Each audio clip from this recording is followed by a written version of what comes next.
President Cyril Ramaphosa will name the new National Director of Public Prosecutions at the Union Buildings in a short while. The announcement, scheduled for 2 p.m, follows his consideration of 5 nominees shortlisted by an advisory panel chaired by Minister of Energy Jeff Radebe.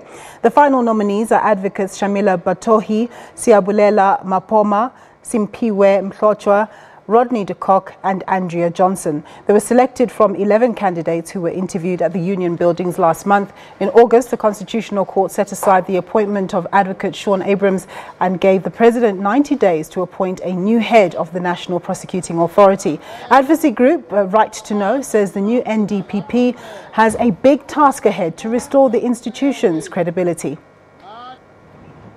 Well, for more on this story, we cross over to political sciences Professor Dirk Kotze of the University of South Africa. Thanks very much for joining us, Professor. So I suppose my question to you will be, who do you think was the best candidate given your observations? Well, the person who is certainly the favorite is Advocate Shamila Batohi. She has been very much in the news for, I would say, the past 18 years, starting with the investigation of Hansie Cronje. She was the leader of evidence there. Then she became the deputy provincial director of public prosecutions of KwaZulu-Natal.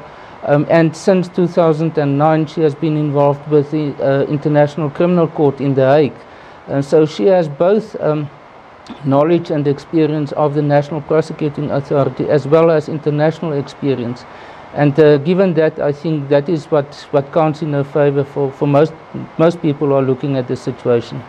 Professor, are you happy with the process? Obviously, it is the President's prerogative to choose the head of the NPA, but of course the process was different this time. He had an independent panel of legal people looking at the various candidates and providing him with the names. Do you think this was a better, more transparent process? Well, it was certainly a very transparent process. First of all, we asked for nominations from the public and from institutions of law societies and others. Then they went through a screening process, a shortlisting process, identifying ultimately 11 candidates. And then this panel of 8 persons, chaired by Minister Jeff Radebe. It included also the Auditor General, as well as the chairperson of the Human Rights Commission, and then 5 persons from the different law societies in South Africa. So that is quite a good combination of persons with, I would say, quite a representative nature, that they went through a public process. And I think that was the other important point, is that initially they wanted to do it behind closed doors, but because of pressure and the court application, in the end, the media was allowed, and it was done in the eyes of all of us. It was done in public. And I think that set a precedent that will be very difficult to turn around in future for any future president. Regardless of who gets the job, Professor, what are the first few items that person will have to deal with when they get into the NPA? Because, of course, we know it has been an absolute mess. Yes, that is going to be the tough task, because there's on the one hand is the internal matters of the NPA, and some of these 5 applicants or candidates indicated from their own perspectives how almost in turmoil that the NPA is. For example, Advocate Batohi called it its house on fire. So in that sense, it is going to be very much incumbent on the incomer to try to deal with the organizational matters of the NPA.